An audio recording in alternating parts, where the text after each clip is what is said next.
একটি ছোট্ট গ্রামে বাস করত রাহুল নামে এক ছেলেটি।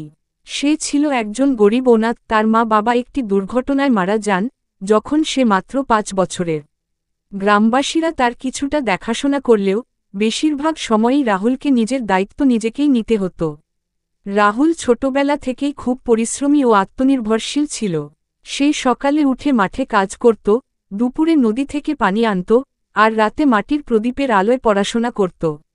তার একটাই স্বপ্ন ছিল, বড় হয়ে একজন শিক্ষক হওয়া, যাতে সে অন্য অনাথ ও গরিব শিশুদের সাহায্য করতে পারে।